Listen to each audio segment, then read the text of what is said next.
Time to pull up a chair. We've got another great story for you today in the rLounge.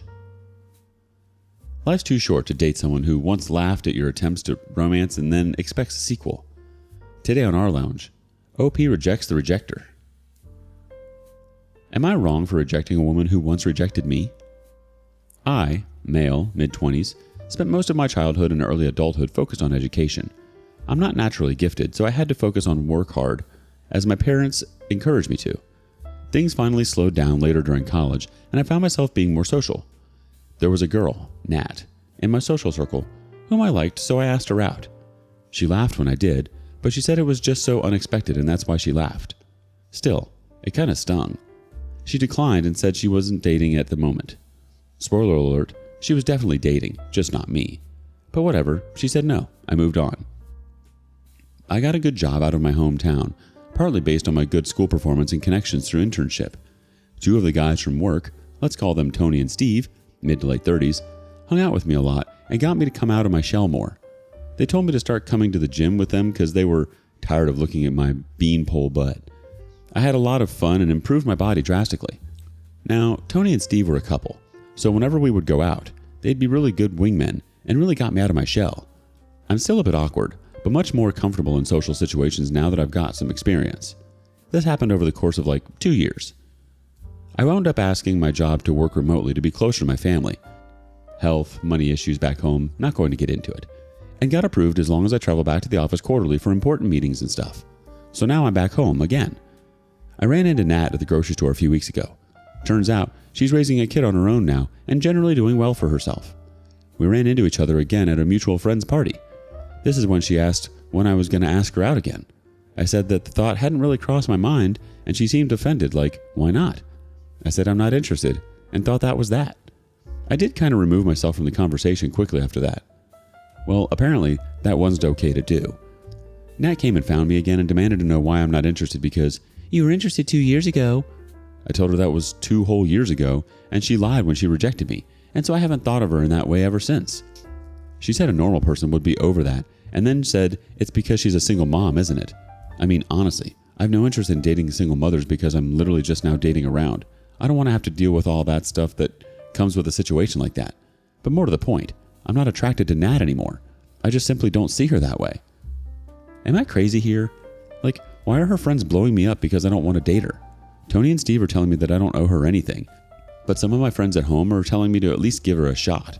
I haven't really talked to my parents about it, but my younger brother is saying I should try it and my older sister is telling me to trust my gut. I just don't understand why or how this got to be such a big deal. Sounds like she's just butthurt and dealing with her own insecurities. Nat's got some serious selective memory going on, doesn't she? Laughing off your heartfelt attempt at romance, then suddenly expecting a love revival 2 years later? Sounds like she's flipping through the chapters of her own life like it's choose your own ending book. And the audacity to interrogate you about your lack of interest, like she's conducting a one-woman inquisition into your love life. I'd say she's got more baggage than a lost luggage department. Update. After reading and replying to some of the overwhelming amount of comments here, I spoke with my sister last night about what to do. I don't like the chaos of this situation. It's a lot of anxiety and I feel the need to resolve it. To that end, after much consideration and my sister's agreement, I reached out to Nat this morning and asked her if she would meet me for coffee tonight. I made it clear that this is not a date. It's just two friends trying to come to terms with each other because I don't like all the messages and comments from her friends. Nat accepted pretty quickly and said she'd like to clear the air about some things. The fact that she apologized for any craziness does give me some hope that our talk later will be productive. I will update you all tomorrow if I can. I appreciate everyone's time and input. Edit. Please, no red pill theories in here. I don't like how adversarial that makes things, and it's not how I view the world. My sister, my mother, my cousins, and many other people in my life are absolutely wonderful women. I don't like the disparagement, so let's please keep things civil. This is not an indictment on an entire gender. Let's stop it, please. Now let's check into the community for some relevant comments. First up, no way. There's literally no benefit to you dating a single mom as a guy with options, let alone one who was not interested when you were less successful. The OP replied, to be clear, the parenthood thing makes me feel anxious and uncomfortable. But in my mind, that's less of a concern than the fact that I'm just not attracted to her. I don't know if that it's fair to say my successes are a factor. People always expect a lot out of me, and Nat is successful in her own right. I know that much. She's not a bad person. I'm just not interested. Someone else chimes in. You saying that you're not interested in is enough. It's pretty pathetic that she's now harassing you and having other people harass you just because you don't want to date her. That would make me be more turned off towards her. Does she think arguing with you about why you won't date her and getting other people to message you over it would make you want her more? Or guilt you into dating her? The OP replies, I don't know what she's thinking, really. I really felt awkward, so I've been making myself scarce. I do feel kind of guilty. I'm not used to rejecting people. Someone else says, given that she laughed at you last time, why should you give her a chance now? To which the OP replies, she did say that she laughed because she didn't expect me to ask her out last time. I kind of believe that because I laugh when I'm nervous and surprised too. I just feel guilty. I don't like making people feel bad, and her friends are talking her up quite a bit. She does have a lot of really nice qualities about her, but my gut is just telling me not to go for it. I'm uncomfortable any way I look.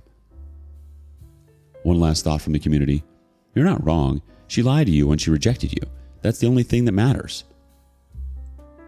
The OP replies, thank you. The lying does irk me. If she had said she's not interested, that would have been fine. Then again, I do understand that sometimes women lie because they don't feel safe. I don't know that I necessarily blame her for it, but it also doesn't exactly make me feel good.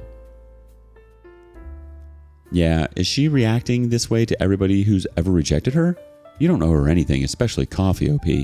She laughed in your face before. Not only that, but she lied. She could have been honest with you. If she was flattered, she would have said she had a boyfriend already. Will she offer a heartfelt apology, or will this coffee date turn into a battlefield of passive-aggressive comments? Only time will tell. My bet says she's hoping to get a boyfriend out of this. Update, March 29th, 2024. Hi everyone. Thank you to everyone who commented on my first post. This will be my last. Some of you got very angry very quickly, and I want to clear a couple things up before telling you all how it went last night. I try not to attribute behavior to malice. If there's a possibility, it can be attributed to incompetence. I think the world would be a better place if we try to do that a bit more, and a bit less antagonistic. I know I would appreciate the benefit of the doubt if, and when, I do something wrong, so I tried to do the same with Nat and her friends. Honestly, I'm glad I did. Nat has been in the periphery of my life for a long time. We weren't ever really close, but being from the same town, you get the general idea of who a person is over time. I was shocked at her behavior because I thought it was unlike her. Her friends reaching out to me surprised me and had me feeling anxious because I'm honestly not used to that much social attention all at once.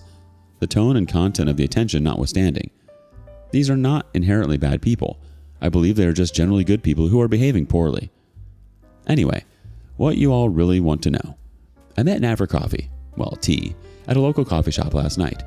She showed up late, after I did, and said it was because of some childcare stuff she had to take care of. It turned out that her son's father is very much in their lives, but just as a co-parent.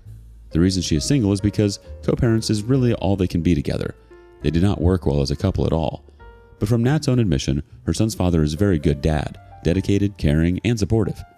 I said to Nat that these last couple weeks were very stressful for me because of her friends contacting me about her, and that I'm sorry that she was offended or hurt by me saying no, but I'm not sorry for saying no. Nat stopped me and apologized herself. She said that she didn't intend for any of that to happen. She just has some very loyal and passionate friends. She also said sorry for how she behaved at the party and gave me some very helpful context.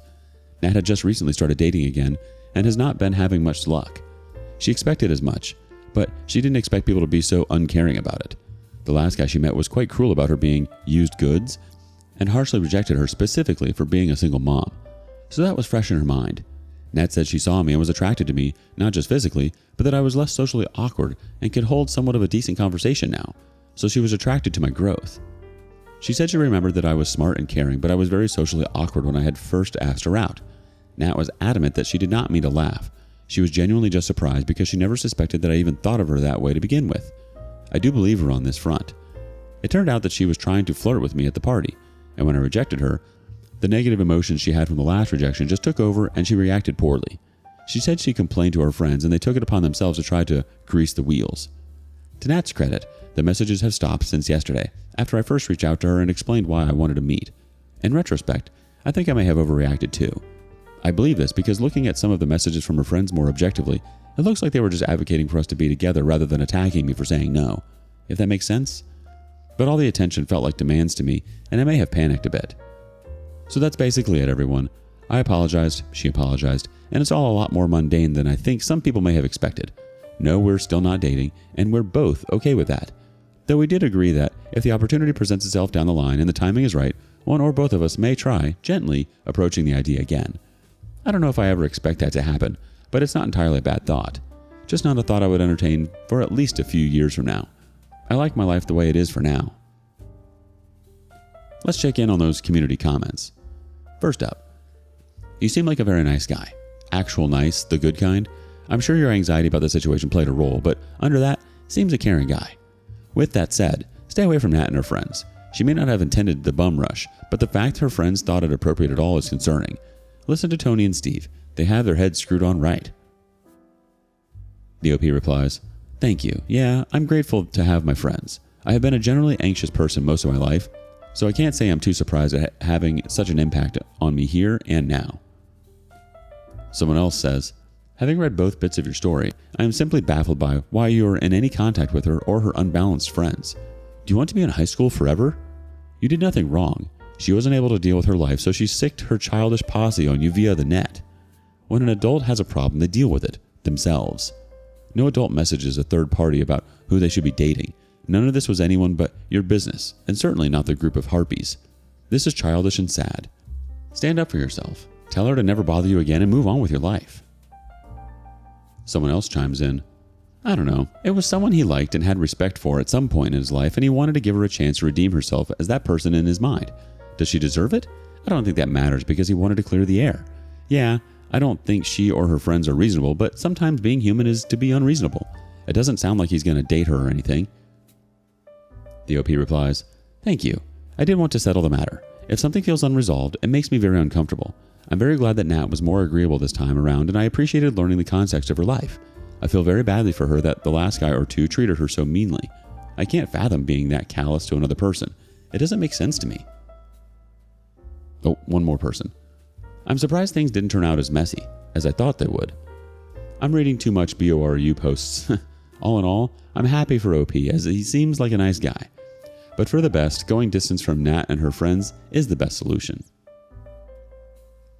Hey, at least she had the decency to own up to her antics and offer some semblance of an explanation. And let's not overlook the supporting cast in this drama, Nat's loyal band of friends, the self-appointed guardians of her love life. While their intentions may have been somewhat misguided, the tactics were, let's just say, unconventional.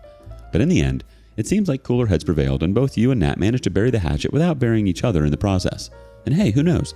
Maybe someday in the distant future, when pigs fly and hell freezes over, you two might revisit the idea of romance. Take my not-so-professional opinion and maybe avoid dipping your toes in that one. It's clear that Nat's journey through the labyrinth of love and rejection has left her with some more than a few scars, and perhaps a ticket to the therapist's couch wouldn't go amiss. For now, it's back to the regularly scheduled programming of living your best single life. You deserve someone who's not going to laugh in your face and come crawling back asking questions down the road. What do you think? Thanks for joining us today. Don't forget to like, subscribe, and click that notification bell before you leave. We'd love to hear your thoughts on today's topic, so feel free to leave a comment. See you next time in the rLounge.